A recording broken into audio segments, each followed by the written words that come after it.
Passo agora a apresentação do nosso próximo palestrante, o Dr. Rodrigo Merli Antunes, que é promotor de justiça no estado de São Paulo, pós-graduado em Direito Penal, em Direito Processual Penal pela Escola Paulista da Magistratura, coautor da obra O Tribunal do Júri na Visão do Juiz, do Promotor e do Advogado, e que foi o promotor de justiça que atuou nos casos Mércia Nakashima, do pagodeiro Evandro e do maníaco de Guarulhos. O doutor Rodrigo vai apresentar a palestra sobre o tema Comunicação na Tribuna. O senhor tem a palavra, doutor. Bom, muito obrigado. Em primeiro lugar, eu quero cumprimentar a todos, dar boa tarde a todos. Quero agradecer o privilégio de poder estar dentro desse seleto grupo de promotores de justiça, procuradores da República, enfim, de membros do Ministério Público.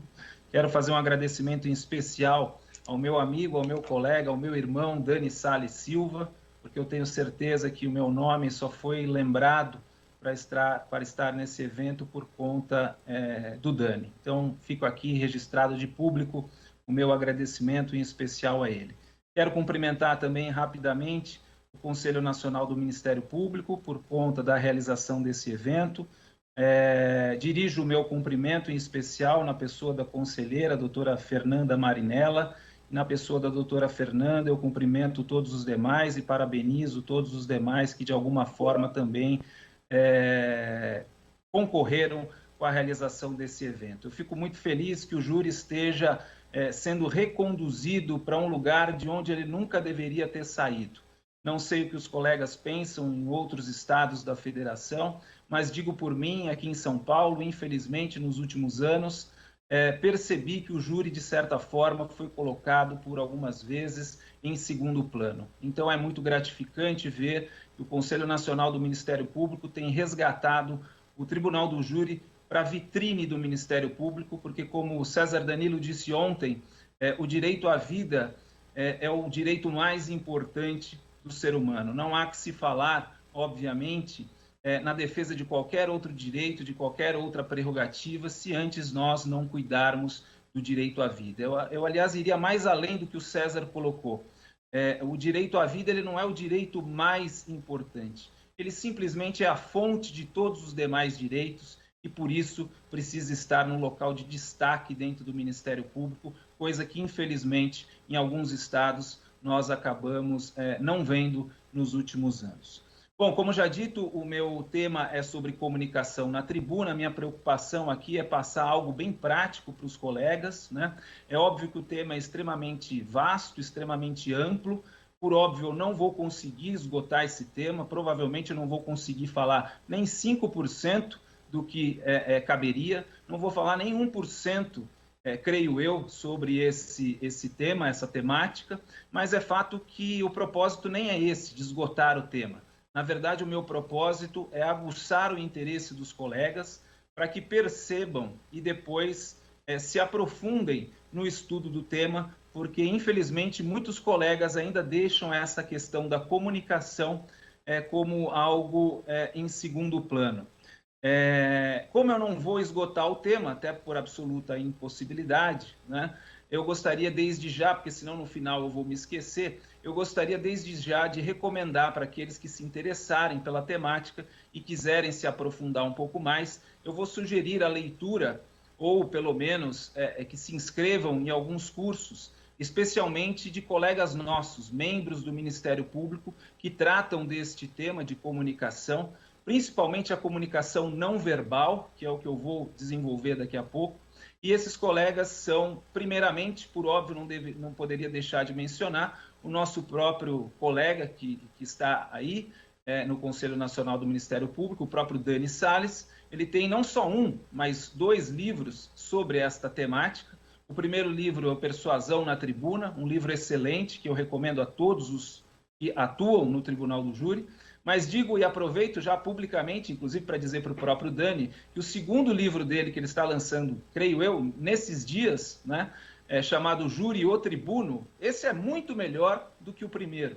É muito bom e todo tribuno, todo aquele promotor, procurador que atue no Tribunal do Júri precisa ter não um, mas sim os 2 livros do Dani Salles. Preciso recomendar também uma outra obra, também de um colega, um promotor mais antigo, e infelizmente, ao que parece, notícias que eu tive, parece que atualmente ele está adoentado, mas um grande tribuno do Rio Grande do Sul, o nome dele é Dr. Thales Nilo Traem, tem uma obra fantástica sobre comunicação na tribuna, As Linguagens Praticadas no Plenário. Um livro difícil de ser encontrado, creio eu que a edição já esteja esgotada, mas se eu conseguir, certamente os colegas com um pouco de esforço também conseguirão adquiri-lo.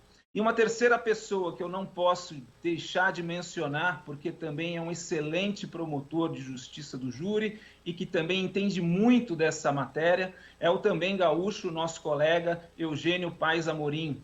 O Eugênio Paes Amorim, ele não tem obras, ele não tem livros escritos, mas ele tem algo muito prático e que nos auxilia muito.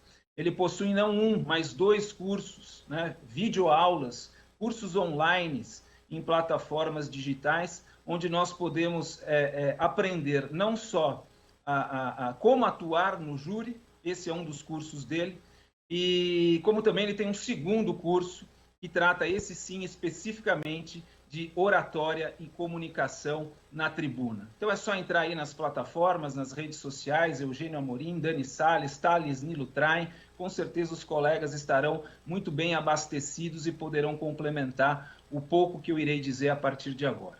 Pois bem, então vamos lá, né? Se é um curso e um encontro de capacitação, vamos capacitar os nossos colegas. Primeira coisa que eu preciso dizer em relação à comunicação.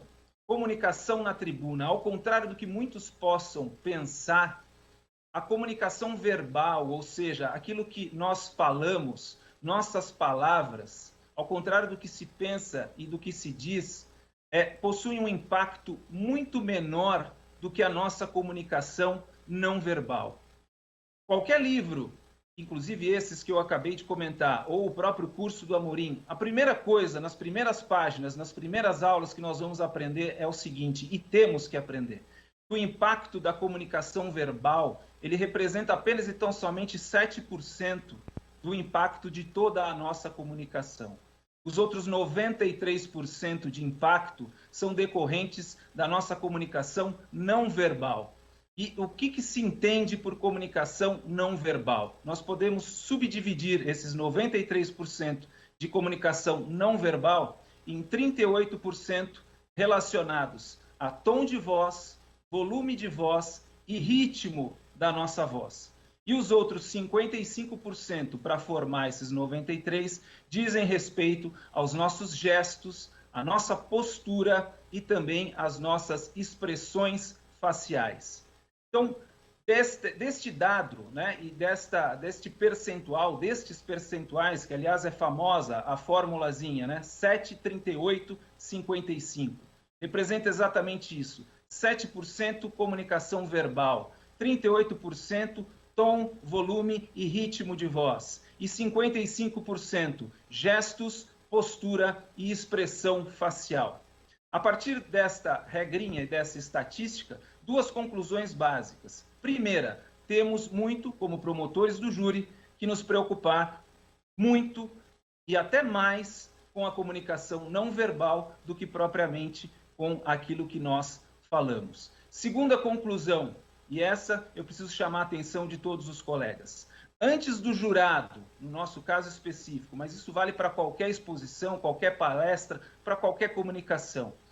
Antes do jurado prestar atenção no que nós temos a dizer, tenham a certeza que, primeiro, ele precisa gostar de como nós falamos aquilo que estamos se propondo.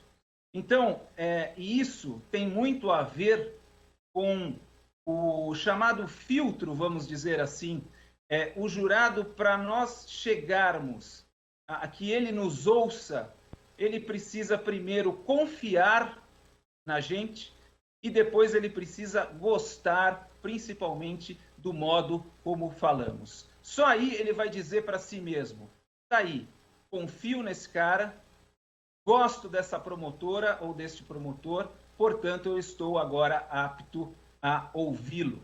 Isso tem muito a ver com os estudos de um médico norte-americano chamado Paul MacLean, que faleceu, salvo melhor juízo, em 2007, mas ele desenvolveu uma teoria chamada de cérebro triúnico. É o famoso cérebro 3 em 1. De acordo com o Dr. Paul MacLean, nós teríamos, obviamente, um único cérebro, mas um cérebro dividido em 3 diferentes partes. E ele denominou de cérebro reptiliano, cérebro límbico e neocórtex. O cérebro reptiliano seria a parte posterior do nosso crânio, próximo ao tronco cerebral. Esse seria o cérebro dito primário. O cérebro límbico seria um pouco mais acima, o cérebro intermediário e, finalmente, o neocórtex, na parte superior do crânio, no teto do crânio, dividido em hemisférios esquerdo e direito. O que cada um desses cérebros, vamos dizer assim, ou que cada uma das partes do nosso cérebro tem a ver com tudo isso que eu comecei a dizer aos colegas? O que isso tem a ver com o percentual 7, 38, 55? É isso que nós vamos ver a partir de agora. O cérebro reptiliano é aquele que representa os 55% do impacto da nossa comunicação. Diz respeito, como eu já disse, aos nossos gestos, postura e expressão facial. O cérebro reptiliano, ou esta parte do cérebro, ele é o mais instintivo. É aquele que tem a ver com os atos reflexos. É aquele que tem a ver com a relação medo e confiança. É a parte do cérebro responsável por fazer a seguinte pergunta ao jurado. Ou seja, é o jurado perguntando para ele mesmo. É uma parte do cérebro dele perguntando para ele mesmo: eu posso confiar ou não neste orador? Isso diz respeito ao cérebro reptiliano, que tem a correspondência com os 55% dos nossos gestos, da nossa postura e da nossa expressão facial. Já o cérebro límbico é aquele intermediário e responsável pelas emoções, pelos sentimentos, tem a ver com a relação prazer e dor. É a parte do cérebro que pergunta para nós mesmos o seguinte: eu gosto deste emissor?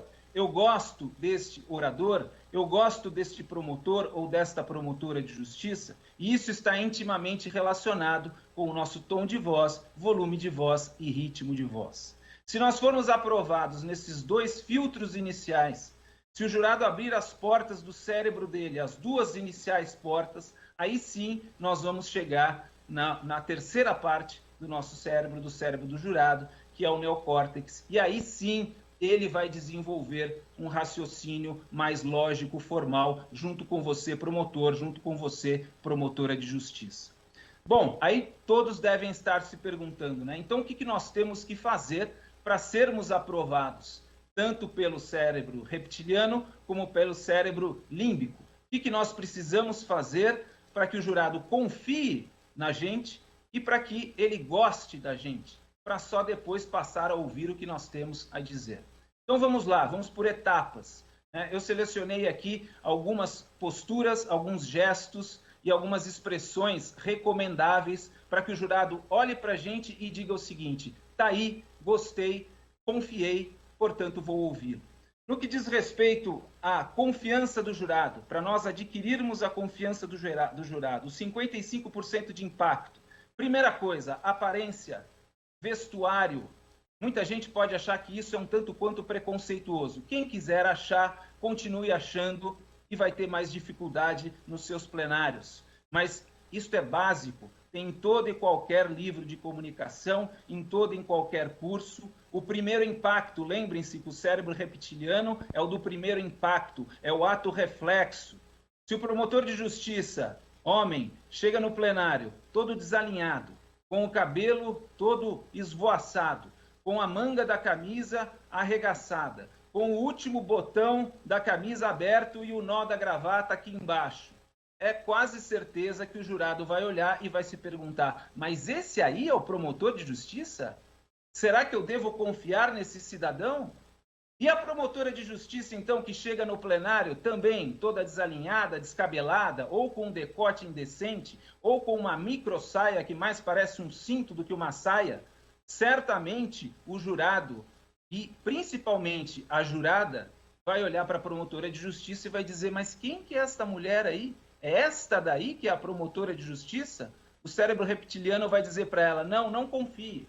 Pode até ser que ela ouça o promotor ou a promotora de justiça, mas o trabalho vai ser dobrado, se não triplicado. É a mesma coisa que, por exemplo, e acho que isso já aconteceu com todos nós, quando nós vamos num consultório médico ou num pronto-socorro, nos deparamos com um médico que está de tênis, calça jeans e camiseta. Qual é a primeira impressão que nós temos? Por mais que a gente tente raciocinar, ou por mais que a gente tente nos afastar dessas primeiras impressões, o fato é que o cérebro reptiliano é algo instintivo. Ele vai dizer automaticamente, acho melhor, quando sair daqui, consultar um outro médico para ter uma segunda opinião. A gente sempre espera de um médico que ele esteja ou totalmente de branco, ou no mínimo com um jaleco branco. Ou melhor ainda, se tiver aquele negócio em volta do pescoço, que eu esqueci o nome, que usa para escutar, né, o nosso peito, etc., melhor ainda. Ele pode ser o melhor médico do mundo e estar de tênis, camisa e calça jeans, mas o nosso instinto vai dizer que aquilo é um pouco desconfiado. Mesma coisa quando a gente vai na igreja. Como que a gente espera encontrar o padre? Também de sandália havaiana, calça jeans e camiseta regata? Evidentemente não. A gente espera encontrar o padre do quê? De batina. Se o padre não está de batina, o que o cérebro reptiliano instintivo já comunica para nós mesmos? Não confio, é melhor ver direito. Portanto, né, resumindo, cuidado com a aparência, cuidado com vestimenta, isso diz muito com a sua postura. O cidadão chega lá todo desorganizado, o jurado vai falar, se ele não é organizado nem na vida dele, ele vai ser organizado no processo, na prova, e com relação aos ideais de justiça, evidentemente não. Muitos dizem que as aparências enganam, é verdade, às vezes sim, mas muitas vezes elas só confirmam o que efetivamente a gente é. Ainda em relação a esse 55% de comunicação não verbal relacionado ao cérebro reptiliano e que diz respeito à postura gestual e expressão. Vou falar então dos gestos no plenário. O que a gente faz com nossas mãos, com nossos braços, com as nossas pernas, com a nossa cabeça e com os nossos olhos? Realmente é muita coisa, né? E nisso a gente chega à conclusão como realmente é difícil fazer um tribunal do júri. Mas tudo importa, desde a unha do dedão do pé até o fio de cabelo. Se você é um promotor ou uma promotora de justiça que tem o costume de colocar as mãos no bolso enquanto anda pelo plenário e conversa com os jurados, tenho que advertir o colega que chegou a hora de você parar de fazer isso. Mãos nos bolsos significa o seguinte, pessoa tímida, pessoa insegura. É que nem o avestruz ele quer colocar a cabeça embaixo da terra para se esconder. O jurado vê alguém debatendo no plenário com as mãos no bolso, a comunicação que você está transmitindo para ele é exatamente esta. Eu estou inseguro, eu quero me esconder, se pudesse eu iria embora. O jurado vai falar, tá aí, não confio, portanto, mãos no bolso, jamais. Onde que eu deixo as mãos? Bom, primeiro, normalmente nós estaremos gesticulando de acordo com a nossa fala, movimentando as nossas mãos, ou pelo menos estaremos manuseando o processo, ou ainda manuseando um livro.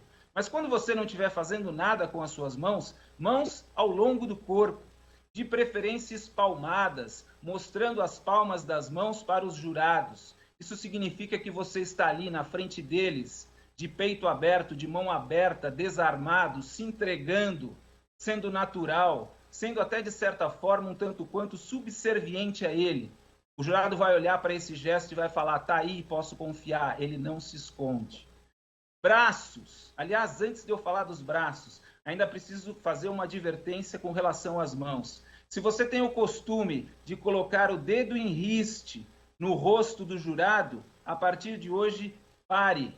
Porque isso, o cérebro do jurado, principalmente esta parte do cérebro, o cérebro reptiliano, é muito provável que ele fique com medo, que ele se sinta um tanto quanto constrangido. E lembrem-se, o cérebro reptiliano é responsável por aquela averiguação de medo ou confiança. Eu posso confiar ou eu tenho medo? Se você põe o dedo em riste, muitas vezes, no rosto do jurado, no momento de emoção, no momento de adrenalina, é perigoso. Ele pode ficar com medo, fechar a primeira porta, fechar o primeiro filtro, e aí ele não vai mais te ouvir, ainda que o que você tenha a dizer seja interessante.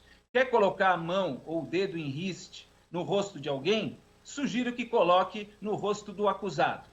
Se o acusado, o réu, ficar com medo do promotor ou da promotora, é até melhor, mas do jurado, nunca, jamais. Ia falar dos braços, então eu vou rapidamente falar. Braços cruzados enquanto discursa, jamais. Você está colocando um obstáculo entre você e o seu receptor. Nunca coloquem obstáculo entre o orador e o receptor. Aliás, eu me lembrei que existem colegas que colocam um obstáculo ainda pior, que é o seguinte: promotor ainda é mais difícil de fazer isso, mas já vi muito advogado que atua na tribuna e faz o seguinte: fala aos jurados da sua bancada, ou seja, com a própria bancada na sua frente, colocando um obstáculo gigantesco entre ele e o receptor.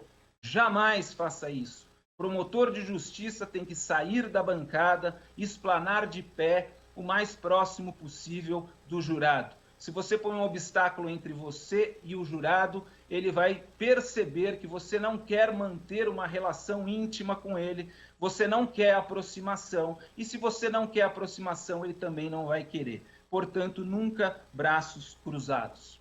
Ainda com relação aos gestos, porque eles comunicam muito, posição da sua cabeça enquanto você explana para o júri.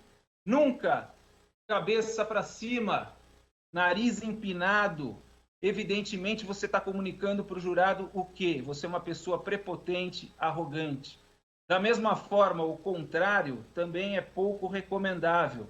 Cabisbaixo, com vergonha, timidez, olhando para baixo, nunca. O jurado vai olhar para você e vai falar: é tímido, é inseguro, não confio. Fecho o filtro, fecho a porta.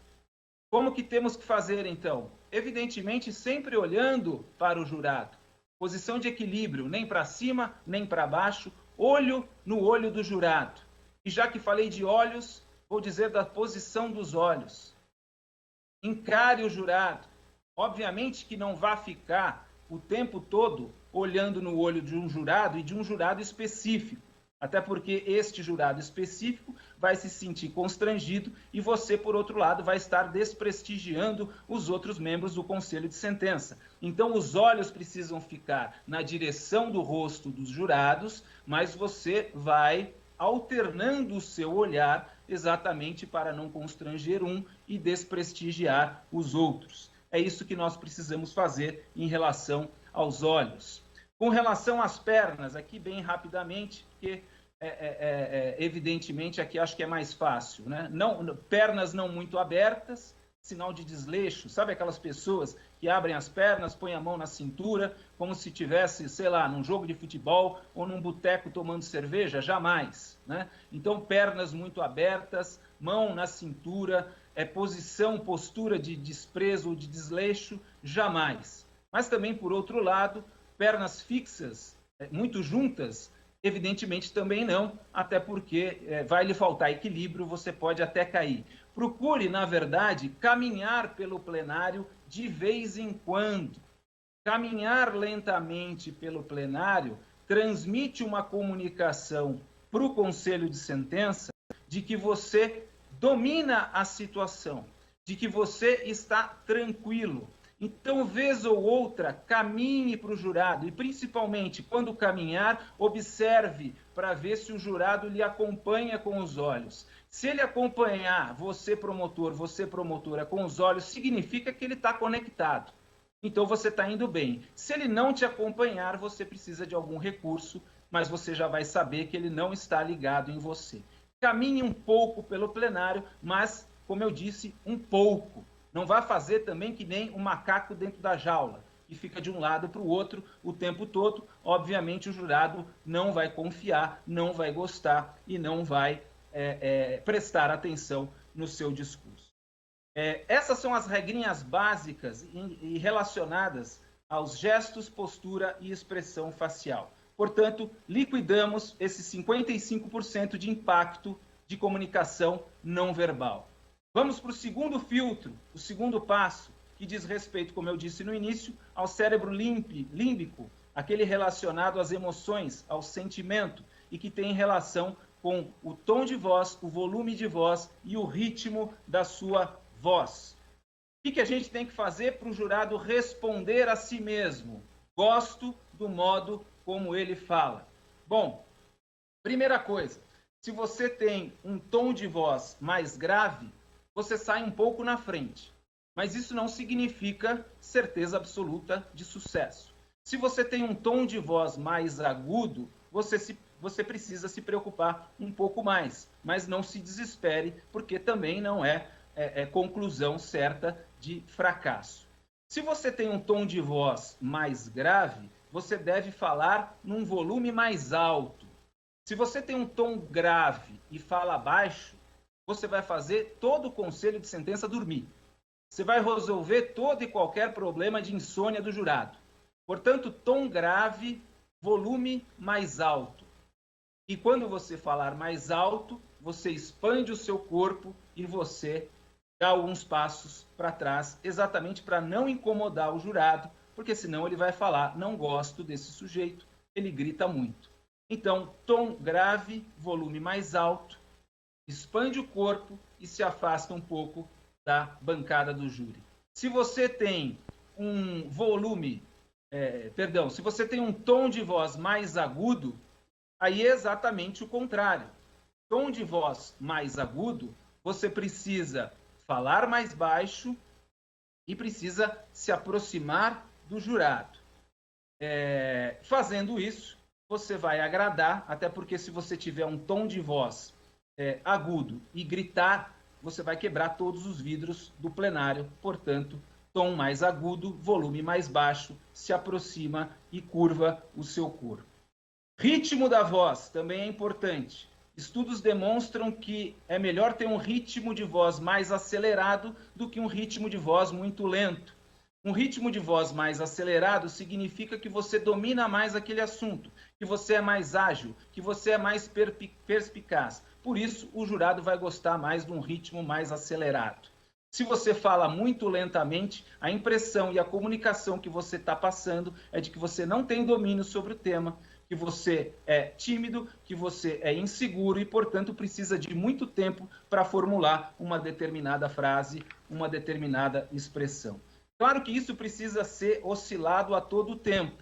Nós não vamos falar no mesmo tom o tempo todo, no mesmo volume o tempo todo e muito menos no mesmo ritmo, até porque as emoções que nós precisamos passar para o júri muitas vezes são diferentes. Às vezes nós precisamos nos exaltar um pouco mais, às vezes nós precisamos transmitir emoção. Portanto, ora nós vamos falar mais alto, ora nós vamos falar mais baixo. Essa oscilação é imprescindível. Portanto, seguindo essas regras de tom, volume e ritmo de voz, muito provavelmente o cérebro límbico do jurado vai dizer, tá aí, eu gosto do modo como ele fala, portanto eu vou passar a ouvir o que ele tem a dizer. Preciso ainda dizer duas coisas sobre o gosto ou não gosto, sobre o cérebro límbico e sobre esses 38% de impacto de comunicação não verbal. Diz respeito à oratória. O Amorim, no curso dele, ele separa os dois tipos básicos de oratória, a oratória clássica e a oratória intimista. Qual tipo de oratória nós devemos ter junto ao conselho de sentença? Evidentemente, uma oratória intimista, mais coloquial, não uma oratória clássica, muito erudita. Afinal de contas, nós estamos falando com cidadãos do povo, não estamos nos dirigindo para um juiz-presidente, não estamos nos dirigindo para um desembargador de um tribunal e muito menos estamos falando com um ministro de um tribunal superior. Portanto, linguagem simples, que o jurado entenda, linguagem intimista, sem muita erudição e sem ser muito prolixo. Claro que eu não quero dizer com isso que a gente vai ter um palavreado ou uma oratória simplória. É aquilo que o César Danilo diz em todos os seus livros e em todas as suas palestras. Nós precisamos ser simples, mas sem sermos simplórios. Então, óbvio, palavrão no plenário? Nunca, jamais. Gírias, à torto e à direita? Também não. Tente evitar as gírias. Que mais? Com relação também a gostar ou não gostar, que é a pergunta que o jurado vai se fazer. Atentem para a essencialidade do seu discurso, objetividade. O Dani Salles diz isso no seu livro, objetividade e essencialidade. Não entrem na conversa da parte contrária de tentar explorar o periférico. Sempre objetividade, essencialidade. A qualidade de um discurso, ela não tem ligação com o tempo do discurso, mas sim, como já dito, com a qualidade do discurso. Se você se torna muito repetitivo, o jurado vai fechar o segundo filtro e vai dizer: não gosto do modo como ele fala. Portanto, objetividade, lembrando que o pico da atenção de qualquer receptor vem com mais ou menos 45% de explanação. Então, se você já completou o seu processo de persuasão com 45 minutos, 1 hora, está na hora de você caminhar para o final, já está mais do que o suficiente. Se começar a repetir ou dizer a mesma coisa com outras palavras, o jurado vai se cansar e vai dizer: não gosto, não quero ouvir o mérito do discurso deste meu orador.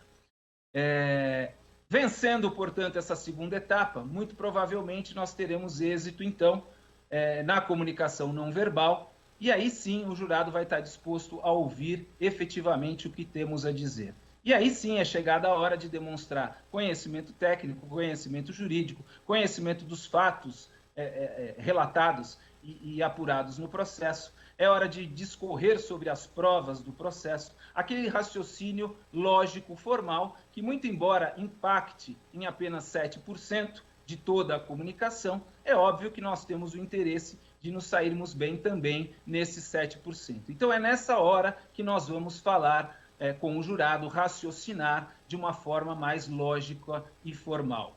No entanto, mesmo nesta etapa, cuidado para não ser muito técnico, cuidado com os tecnicismos. O Dani dá muito exemplos que ele já presenciou, inclusive de colegas, que tentam ficar explicando para o jurado a diferença entre teoria extremada da culpabilidade e teoria limitada da culpabilidade no erro de proibição. E aí ele conclui, o Dani: a gente não aprendeu nem isso direito na faculdade, quanto mais o jurado vai entender esse tipo de discurso. Isso tem muito a ver com a oratória intimista que eu falei que nós devemos ter. Então, cuidado com esse tecnicismo, torne este discurso, mesmo na parte técnica, mais lógico-formal, torne esse discurso interessante, palatável, humanize o discurso, essa expressão que o Dani Salles usa nos seus livros, e aí nós precisamos nos socorrer muitas vezes daquilo que o Amorim diz no curso dele, figuras de retórica e figuras de pensamento. Eu costumo usar muito uma figura de retórica, e acho que o Douglas, inclusive, falou um pouco sobre isso na aula hoje da manhã, mas eu não vou ficar no tema dele, evidentemente, eu não vou repetir, mas só vou falar de uma figura de retórica que nós devemos usar bastante, ainda que seja no desenvolvimento desse raciocínio mais lógico e formal, que é a metáfora. Assim como Jesus Cristo falava por parábolas no seu tempo para discipular o povo, o promotor de justiça precisa usar de metáforas. Então, por exemplo, uma situação que certamente todos nós já nos deparamos, aquela que o advogado, o defensor público vem e começa a dizer que o processo não tem prova, que o processo está permeado de dúvidas, que para condenar precisa de 100% de certeza, de uma prova cabal, que este processo só tem indícios. O que eu faço? Geralmente eu volto para a réplica e começo a confabular com os jurados. Senhores jurados, ouvindo o douto defensor, me lembrei de uma história que ouvi há uns anos atrás, contada pelo grande procurador de justiça, professor doutor Edilson Mongenot Bonfim, que uma vez contou uma história de um marido suspeitando da fidelidade da sua esposa, ele contrata um detetive particular. E esse detetive particular acompanha essa tão esposa por durante mais ou menos 15 dias. Ao final das 2 semanas, ele chega para o marido para prestar contas e diz o seguinte: realmente a situação está bem complicada. Acompanhei a sua esposa por 15 dias e ela foi nada mais, nada menos do que umas 5 vezes com um rapaz bem apessoado num lugarzinho chamado motel. Eu consegui entrar neste motel, eu os persegui né, obviamente às escondidas, e notei que eles ingressaram num quarto. Dentro desse quarto, consegui inclusive espiar um pouco pelo buraco da fechadura e verifiquei que ambos tiraram as suas roupas. E aí o marido vira e fala, tá, mas e aí? E depois disso, o que você viu?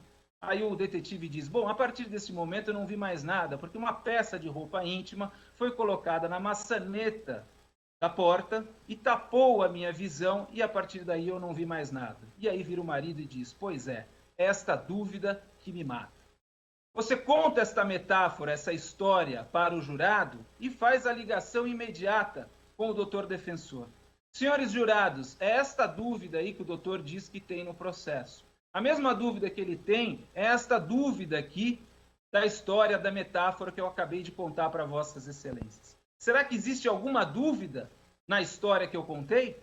Pois é, não existe nenhuma, assim como também não existe dúvida nenhuma no nosso processo. Pronto, acabou, encerrou, você humanizou o discurso, de certa forma você ironizou o adversário naquilo que lhe é permitido, e você tornou a sua dissertação, a sua oratória, ainda no discorrer de provas, você tornou ela interessante e palatável para o jurado. Uma outra estratégia ainda para tornar interessante o seu discurso, mesmo nesse momento de raciocínio lógico e formal. Usar aquilo que o Amorim coloca, figuras de pensamento, mais precisamente, por exemplo, uma presopopeia. O que é presopopeia? É comparar, geralmente, o acusado com um animal ou com uma coisa, um objeto. Eu costumo comparar muito o réu com um animal bravio. E sempre tem que ser com um animal bravio. Então, você vai comparar réu com alguma coisa, você compara o réu com um leão, com uma onça, com um tigre, sei lá, com um dinossauro, e dá, obviamente, todo aquela ênfase necessária no sentido, no dia do crime, senhores do júri, o réu estava como um leão, ele caçava a vítima como se estivesse caçando a sua presa. Ao se comunicar assim com o jurado, imediatamente ele vai associar o quê? Animal bravio, solução, jaula, solução, prisão. Se você comparar, como muitos colegas fazem, usam a presopopeia, mas de forma errada, se comparar o réu, por exemplo, com um vírus, ainda em tempos de pandemia, né, que o vírus está na moda, se você comparar o réu com um vírus, ou como muitos fazem, como um câncer, a comunicação que você está transmitindo para o jurado imediatamente é o seguinte, o cidadão é um doente. E ele precisa do quê? Tratamento. Portanto, o jurado vai tender, ainda que inconscientemente, a não dar uma pena de prisão elevada para aquele réu, mas sim uma pena mais ou menos, ou então pena nenhuma, para que ele possa se tratar. Quando a gente fala de vírus de câncer, a gente fala de insalubridade do meio. E um vírus se prolifera quando o meio é insalubre. E o jurado vai associar, se o meio é insalubre, eu preciso higienizar o meio. Como é que eu higienizo o meio? Eu preciso dar educação, saúde, esporte e lazer. É isso que a gente pretende? Invariavelmente não. Claro que nós estamos lá para fazer justiça. Se for o caso de pedir absolvição, a gente pede. Mas invariavelmente não é o caso. Você chegou no júri é porque prova tem. Então, invariavelmente, a nossa comunicação é fazer uma associação com a necessidade de prender o acusado. Portanto, cuidado com as presopopeias, com as comparações. Elas são boas, mas precisam ser bem utilizadas. Algumas palavras estão proibidas. E, aliás, falando em palavras proibidas, lembrei de mais duas. Tem muito colega que chega no plenário e diz o seguinte, logo no começo, já estraga tudo no começo. Eu vou tentar provar a vossas excelências que o réu é o autor do homicídio e que, portanto, ele merece ser punido. Como assim, cara pálida? Você vai tentar provar? Quer dizer, você mesmo já está dizendo que o negócio é difícil. Você vai fazer um esforço hercúleo para tentar provar. Imediatamente a sua comunicação já falhou. O jurado vai pensar, bom, se até o promotor vai tentar provar, é porque a coisa está bem ruim. Então esse réu aí é inocente, porque o promotor quer sempre condenar todo mundo. Esse é o lugar comum. Nunca vou tentar provar. Você vai chegar e vai dizer, eu vou provar que o réu é culpado e que merece a pena. Então, nunca tentar provar. Você não vai tentar provar nada. Né? Tentar provar nada. Outra palavrinha proibida, geralmente no final dos debates. O colega chega e diz o seguinte, se vossas excelências condenarem o acusado, a pena dele vai ser X, Y, Z, etc. De novo, eu tenho que repetir. Como assim, cara pálida? Se condenar, não. Troca o se pelo quando. Não é se os senhores condenarem. É quando vossas excelências se dirigirem à sala secreta e condenarem o acusado, a pena dele será de 12, 14 ou 15 anos. E ao contrário do que o douto defensor está tentando incutir na mente de vossas excelências, não vão ser 12 ou 15 anos, porque no Brasil, infelizmente, 12 ou 15 anos é apenas a pena que representa um número. Número este que vai ser utilizado como base de cálculo para a obtenção de um benefício. Na verdade, a pena vai ser bem inferior a isso. Vai ser 8, 7, 6 ou 5. É assim que a gente fala. Nunca se, mas sim quando, dando certeza. Outras coisas interessantes na comunicação e para humanizar o discurso. Eu ia falar sobre elaboração de enigmas, mas eu acho que o Douglas já disse isso, então me parece que eu estaria sendo um pouco repetitivo. Mas o Dani tem um caso concreto que ele coloca nesse segundo livro dele, e ele explora bem este fenômeno, chamado fenômeno das tarefas incompletas. Nunca termine todas as tarefas com o jurado de plano. Você precisa prender a atenção do jurado do começo ao fim. Então, o que o Dani Salles bota como experiência dele, num júri que ele fez, salvo o melhor juízo, no interior de Goiás? O réu tinha deixado cair o celular dele, era um mandante, próximo à cena do crime. E o Dani interrogando o sujeito, ele não conseguiu explicar direito porque que o celular dele foi encontrado próximo da cena do crime. E o Dani, então, começa a sua exposição dizendo para o conselho de sentença que ele, Dani Salles, sabe por que o telefone celular do réu foi encontrado na cena do crime. Só que ele não vai falar isso agora, ele vai falar daqui a pouco. E aí ele fala outras coisas, explora outras provas, etc, etc, e o jurado, óbvio, já está atento. Isso é uma estratégia para mantê-lo conosco. Daqui 10 minutos o Dani repete a pergunta: e aí, senhores jurados, os senhores já descobriram por que o telefone celular do réu caiu na cena do crime? Ainda não? Eu já sei, mas eu vou falar isso mais para o final. E no final ele conta por que o telefone celular do réu caiu próximo à cena do crime. E aí ele, na genialidade que lhe é peculiar, ele simplesmente diz: porque o mal precisa ser punido. Foi por isso que o telefone celular do réu caiu próximo da cena do crime, para que ele fosse descoberto e para que o mal fosse punido, porque Deus não gosta de coisa errada. Deus não gosta de coisa errada.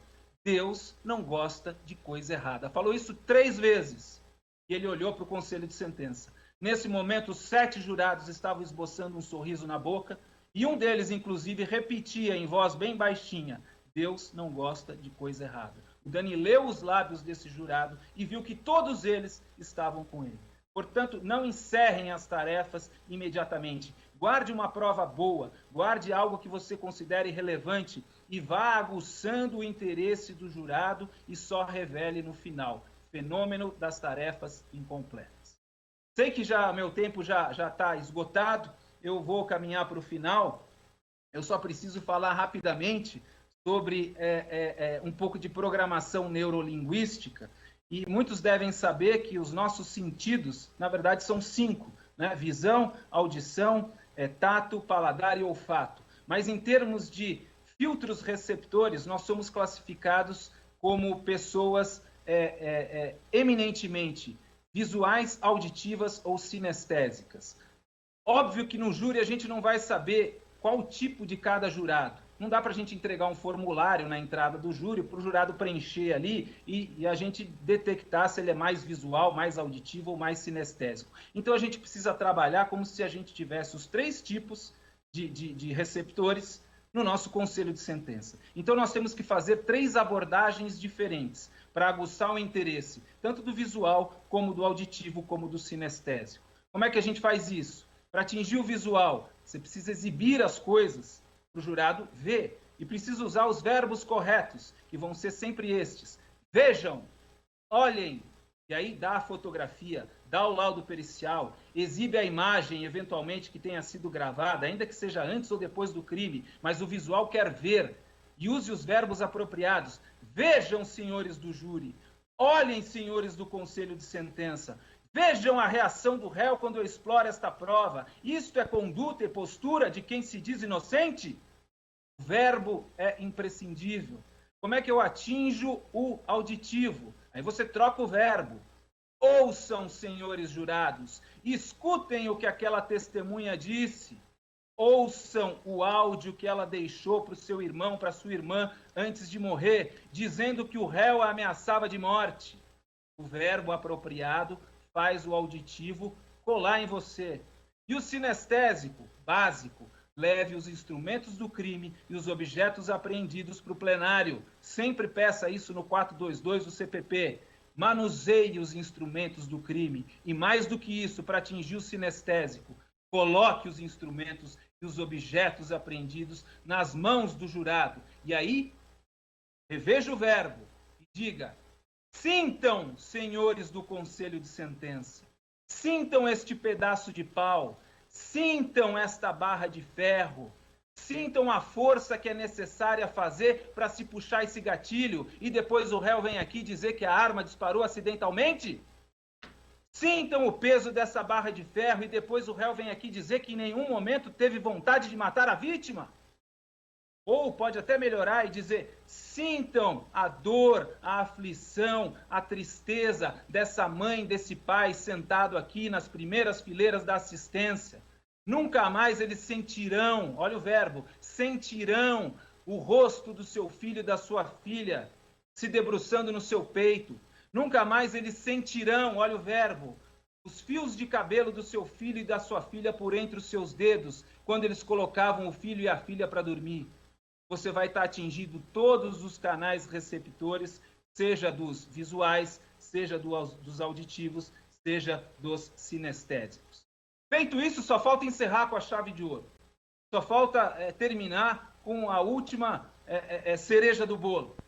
E precisa terminar bem, porque como o Dani coloca no livro dele também, não adianta você ir bem do começo ao fim e no final você estragar tudo. Geralmente a última impressão é a que mais fica.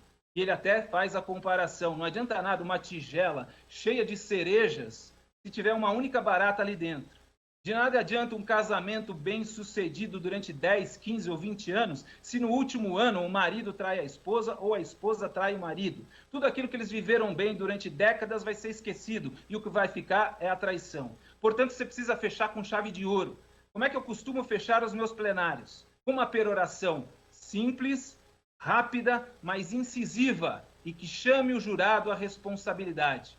Como que eu costumo fazer isso? Citando um pensador, um escritor, um filósofo. Geralmente eu uso os estrangeiros, porque nacionais geralmente está meio difícil. Né? No passado nós ainda já tivemos, né, José Bonifácio, Machado de Assis. Pode usar os nacionais também, mas é que atualmente está meio difícil. Atualmente quem que a gente tem? A gente tem Anitta e Felipe Neto, então fica difícil. Então eu me socorro dos estrangeiros. Então, por exemplo, eu digo para os jurados: senhores do júri, o doutor defensor hoje aqui quer que os senhores sejam tolerantes com o acusado. Mas como ser tolerante com alguém que foi intolerante com a vítima? Aliás, dizendo sobre tolerância e intolerância, eu me lembro de Karl Popper, um escritor austríaco que dizia que a tolerância com os intolerantes vai acabar matando a tolerância. Eu tenho certeza que vossas excelências não serão tolerantes com quem foi intolerante com a vítima. Ou pode citar Edmund Burke, o inglês, que dizia que para que o mal triunfe, basta que os bons cruzem os braços. Senhores jurados, tenho certeza que quando os senhores se dirigirem para aquela sala secreta, os senhores não ficarão de braços cruzados. Ou, para melhorar ainda, usa Victor Hugo, o francês, e diz para o jurado o seguinte: o doutor defensor quer hoje que os senhores concedam perdão ao acusado. O doutor apela hoje para clemência, o doutor apela hoje para compaixão, mas como ter compaixão com quem não teve compaixão com o ofendido? Aliás, já dizia Victor Hugo que a compaixão nem sempre é uma virtude. Quem protege o lobo acaba sempre condenando à morte as ovelhas. Tenho certeza que vossas excelências não protegerão o lobo e salvarão da morte muitas e muitas ovelhas. Obrigado, faz isso, termina, se recolhe, você fechou com chave de ouro, você chamou o jurado à responsabilidade, você fez um fechamento bem bacana, pelo menos na minha concepção. Senhores, desculpe aqui o atropelo, era basicamente isso que eu tinha a dizer nesse pouco tempo que me foi concedido, mas antes de concluir efetivamente, agora eu juro que eu vou terminar, eu gostaria de encerrar citando um promotor de justiça aqui do interior de São Paulo, do século XIX. O nome dele é Brasílio Machado. E eu me lembro de Brasílio Machado, em especial dessa citação dele, todas as vezes que eu penso em nós, promotores de justiça do júri. Porque muitas vezes nós nos sentimos desanimados. Só nós sabemos como nós nos dedicamos aos nossos processos, como nós abrimos mão da convivência com a nossa família. Muitas vezes nós deixamos no plenário sangue, suor e lágrimas, mas muitas vezes não somos prestigiados e muito menos reconhecidos por isso. Mas quando eu ouço as palavras de Brasílio Machado, esse antigo promotor de justiça de Piracicaba, eu me sinto confortado. E é esse conforto e é esse ânimo que eu quero passar para todos os colegas e todos os promotores de justiça do Brasil. Dizia Brasílio Machado o seguinte, que a ação do nosso trabalho, ela é lenta e silenciosa. Mas exatamente por ser lenta e silenciosa é que ela é eficaz e duradoura. Porque lenta e silenciosa é também a gota de água que brota a flor da rocha, e tímida resvala e tímida recua, mas é assim que nascem os rios. O que eu quero dizer com isso? Que nós, cada promotor de justiça desse Brasil, que nós possamos ser, cada um, uma mísera gota de água, mas que juntos possamos formar rios, mares e oceanos, que venham a inundar as nossas cidades, nossas comarcas, nossos estados e nosso Brasil. Inundar do quê? Inundar desses valores, valores de defesa da vida e de distribuição de justiça. Meu muito obrigado e que a graça do nosso Senhor Jesus Cristo, o amor de nosso Deus e Pai e a comunhão do Santo Espírito de Deus esteja conosco não só hoje, mas para todo o sempre. Amém. Muito obrigado.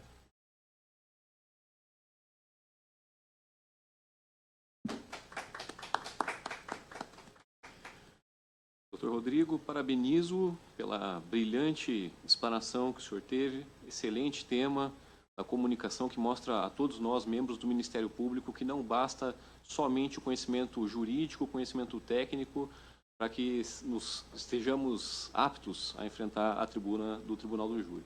Parabéns pela exposição. Eu passo a palavra agora para o cerimonial. E chegamos ao final do 4º Encontro Nacional do Ministério Público do Tribunal do Júri. Informamos que os certificados de participação estarão disponíveis na página do Sistema de Eventos do CNMP, www.eventos.cnmp.mp.br. Agradecemos às senhoras e aos senhores a presença e boa tarde a todas e todos.